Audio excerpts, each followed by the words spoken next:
Alien বলতে গেলে আমরা বুঝি অন্য গ্রহ থেকে ইয়ার্থ হতে আসা একটা প্রাণী।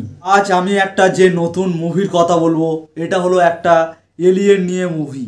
মানে আমি বলছি সাউথ ইন্ডিয়ান নিউ মুভি আয়ালান। তো আমি উজ্জ্বল, আমার চ্যানেল ইউজে ইনফরমেশান। তাহলে শুরু করা যাক আজকের আয়ালান মুভির রিভিউ। আয়ালান মুভি হলো একটি সাউথ ইন্ডিয়ান তামিল মুভি। এই মুভির মূল কাহিনী হলো একটা এলিয়েন যে পৃথিবীতে আসে, তার যে শক্তি থাকে সেই শক্তির একটা পাথর পৃথিবীতে চলে আসে, সেই পাথরটাকে নিতে আসে। এবং পৃথিবীর মধ্যে রয়েছে ভালো মানুষ এবং খারাপ মানুষ, এবং এই খারাপ মানুষের হাতে পাথরটা লেগে গেলে সে খারাপ কাজে ইউজ করতে পারে এবং এর সাহায্যে পুরো পৃথিবীও নষ্ট হয়ে যেতে পারে। তাই ট্যাটো নামে এলিয়েনটা পৃথিবীতে আসবে তার ওই মূল্যবান জিনিসটাকে নিয়ে যাওয়ার জন্য। আমাদের এই মুভির যে নায়ক রয়েছে মানে শিবকার্তিকেয়ান, সে হলো একজন পশুপ্রেমী ব্যক্তি। সে পশুদেরকে অনেক ভালোবাসে এবং তাদের সাহায্যও করে। এই মুভির নায়ক শিবকার্তিকেয়ানেরও ভালো একটা অভিনয় আমরা দেখতে পাবো এই মুভির মধ্যে। যে এলিয়েনের কাছ থেকে সে শক্তি পাবে এবং সেই শক্তি তাই এলিয়েন চলে যাওয়ার পরেও তার মধ্যে থাকবে এবং সে লোকের সেই শক্তি দিয়ে সাহায্য করবে।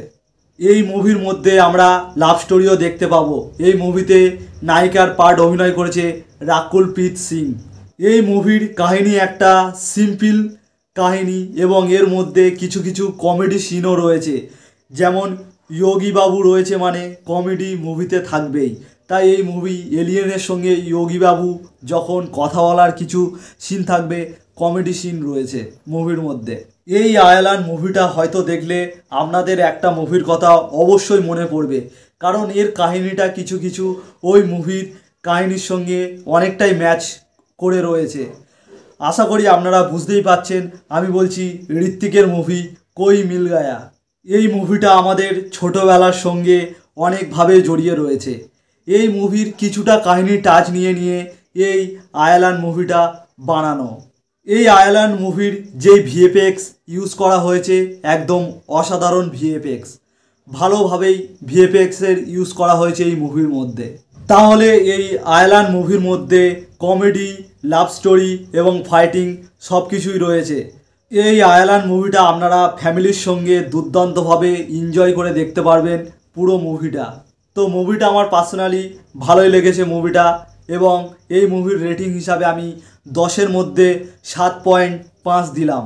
তো আজকের ভিডিওটা এখানেই শেষ করলাম। ভিডিওটা ভালো লাগলে অবশ্যই একটা লাইক করে দেবেন, আর এরকম মুভি সম্পর্কে জানতে হলে আমার চ্যানেলটাকে সাবস্ক্রাইব করে রাখবেন।